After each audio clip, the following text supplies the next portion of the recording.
আচ্ছা, লাস্ট ক্লাসে আমরা স্লাইডার পার্টটা কমপ্লিট করছিলাম।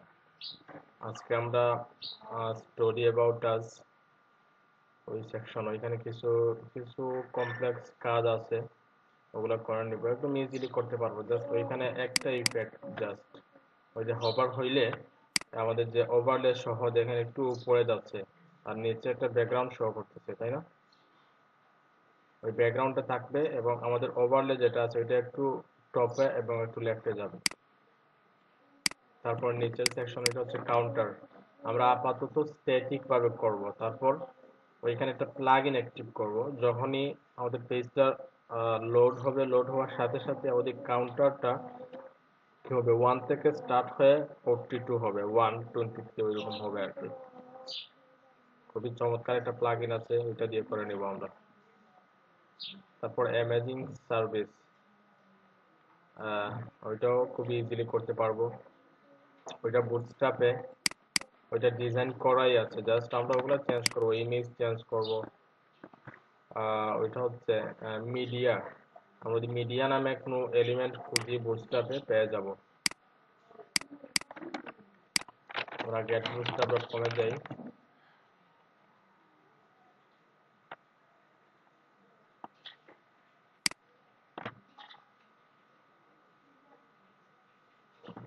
কম্পোনেন্টস,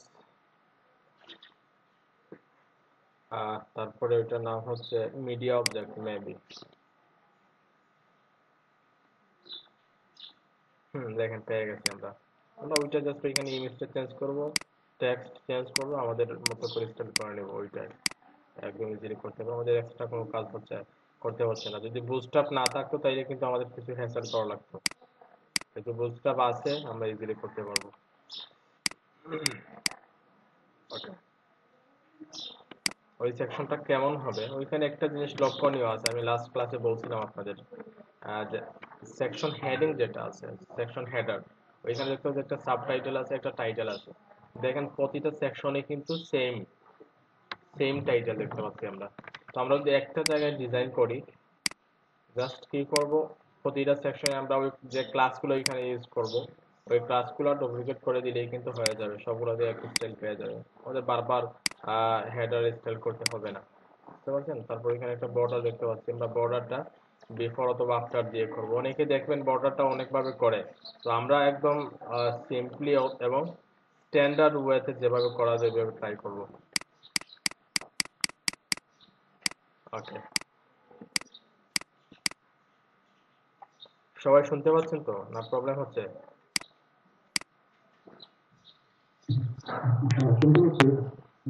আচ্ছা,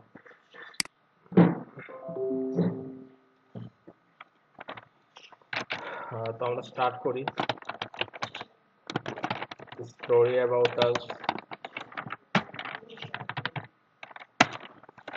যেহেতু সেকশন আমরা HTML5 এর সিমেট্রিক এলিমেন্ট জানি সেকশন আছে, আমরা সেকশন নিব, পাশাপাশি কন্টেইনারও নিয়ে নিব, কন্টেইনার। তারপরে দেখেন আমাদের স্টাইল অনুযায়ী কিন্তু আমাদের কোডিং স্ট্রাকচারটা রেডি করব আমরা। একদম প্রথমেই দেখতে পাচ্ছি সেকশন হেড, আমরা সেকশন হেড নিয়ে একটা ক্লাস নিয়ে নিব। যেহেতু কন্টেইনার নেওয়া হয়ে গেছে, আমরা জানি কি কন্টেইনার কেন নিতে হয় আর সেকশন কেন নেই। আমরা চাইলে সেকশনে একটা আইডি দিয়ে দিব।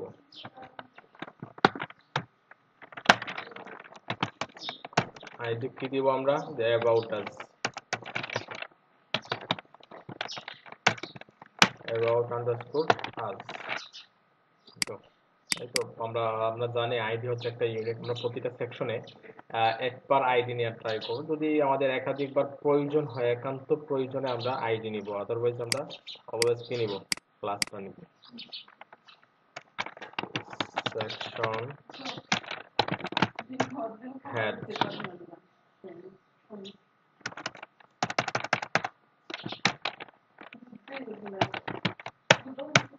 সেকশন হেড, সেকশন হেডে প্রথমে আমরা সাবটাইটেল, তারপর টাইটেল, রাইট? আমরা চাইলে আমরা সাবটাইটেলটা আমরা H4 দিয়ে নিতে পারি। আর এখানে কি লেখা আছে, হোয়াট উই ডু, তারপর স্টোরি অ্যাবাউট আস, তাই না? What we do. তারপর পরেরটা আমরা যেহেতু পরেরটা টাইটেল একটু বড়, তাই আমরা কি নিতে পারি, H2।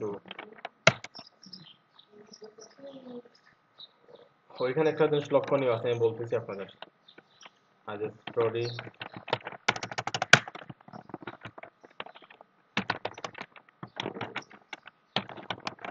অ্যাবাউট আস, ওইখানে যে বিষয়টা লক্ষণীয় যে প্রথমে কি নিয়েছি আমরা, H4, তারপর H2। ওইটা কিন্তু টাইপোগ্রাফি পুরাপুরি বিপরীত। মিউট করে রাখবেন।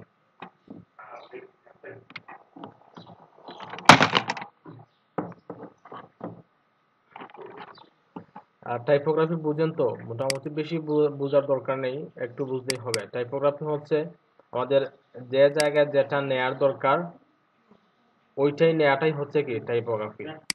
যদি ওইটার বিপরীত কিছু নেই তাহলে কিন্তু টাইপোগ্রাফি মেনটেন করা হয় না অ্যাকচুয়ালি।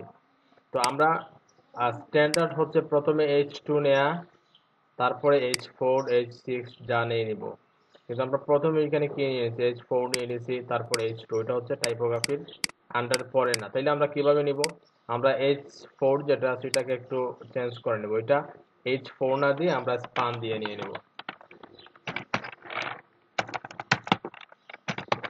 স্পান একটা ক্লাস দেবো আমরা, ক্লাস করেন কি দিলাম যে সাবটাইটেল।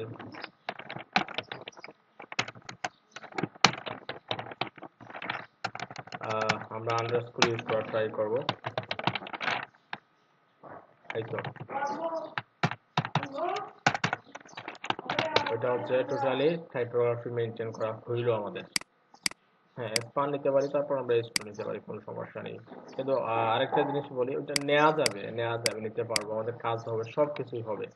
কিন্তু একটা জিনিস যেটা ওই যে টাইপোগ্রাফি, আমাদের ওয়েবসাইট যাতে টাইপোগ্রাফি মেনটেন করে ডিজাইন করা হয়, ডেভেলপ করা হয়, তাইলে কিন্তু আমরা যেহেতু ইন্টারন্যাশনালি কাজ করব, আমরা লোকালও কাজ করবো, কিন্তু আমাদের ম্যাক্সিমাম কাজ থাকবে ইন্টারন্যাশনাল।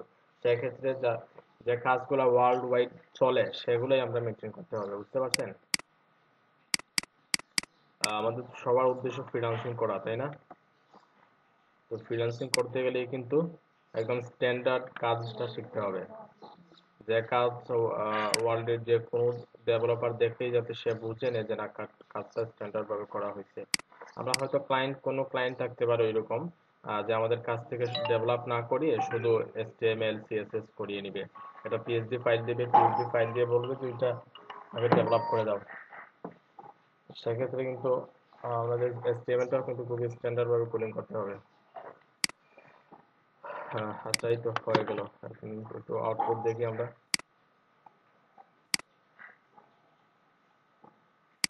চলে আসছে। আরেকটা জিনিস বলি আপনাদের, একটু বিষয়গুলো লক্ষ্য রাখবেন, যদিও ছোটখাটো বিষয় কিন্তু খুবই ইম্পর্ট্যান্ট, আপনাদের প্রতিটা প্রজেক্টেই কাজে লাগবে বিষয়গুলো। আমরা প্রতিটা সেকশনে কিন্তু একটা স্পেসিং দেখতে পাচ্ছি, উপরে একটু কিছু স্পেস আছে, তারপর নিচেও আছে। প্রতিটা সেকশনে কিন্তু সেম স্পেস, বুঝতে পারছেন? ওইটা সেম থাকবেই, কারণ যে ডিজাইন করবে সে কিন্তু সেম রাখতেই হবে। কারণ একটা সেকশনে যদি 50 পিক্সেল দেয়, প্রতিটা সেকশনে কিন্তু 50 পিক্সেল দিতে হবে। কিন্তু যদি 50 পিক্সেল একটা সেকশনে দেয় আর একটা সেকশনে দিল 80 পিক্সেল, তাহলে কিন্তু হইবে না, ওই ডিজাইনটাও কি হবে না, অ্যাকসেপ্টেবল না। তো আমরা যদি একটা ক্লাস নিয়ে আমরা যখনই সেকশন নিব সেকশনে একটা ক্লাস দিলাম এবং ওই ক্লাসের একটা প্যাডিং দিয়ে রাখলাম, পরবর্তীতে ওই ক্লাসটা জাস্ট ডুপ্লিকেট করলেই কিন্তু আমাদের কি হয়ে যাচ্ছে, কাজটা হয়ে যাচ্ছে, তাই না? বুঝতে পারছেন?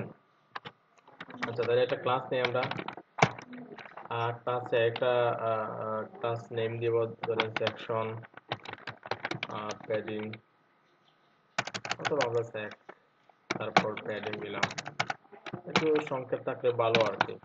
তো এখন যদি আমরা ওই ক্লাসটায় ধরেন আমরা একদম উপরে আমাদের কমন সিএসএস যে জায়গায় আছে, ওই কমন সিএসএস এ আমরা কি দিব, যে প্যাডিং কতটুকু আছে দেখি একটু আমরা। প্যাডিং কতটুকু আছে একটু দেখতে হবে আমাদের। একদম পিক্সেল বাই পিক্সেল আমরা ডিজাইন করব। ধরেন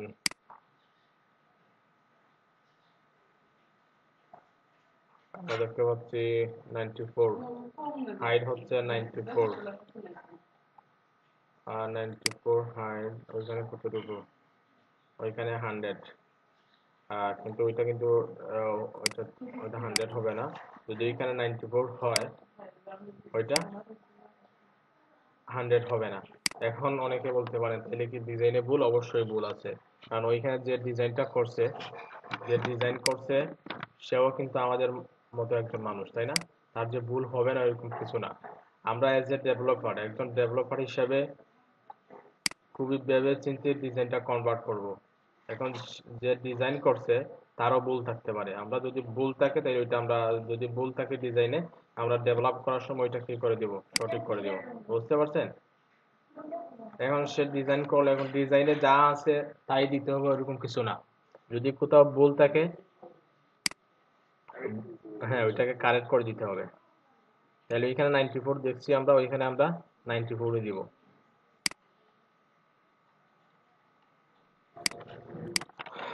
প্যাডিং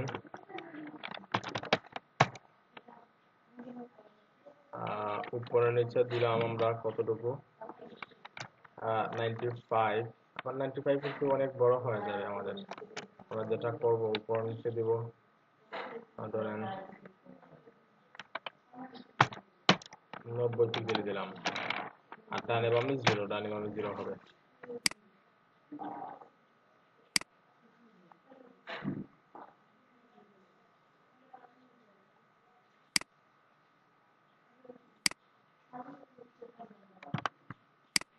আচ্ছা স্ক্রিনে ওইটা কি আসলো?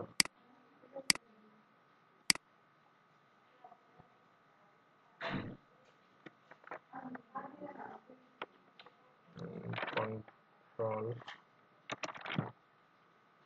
আচ্ছা আমার স্ক্রিনটা কি জুম হয়ে গেছে নাকি?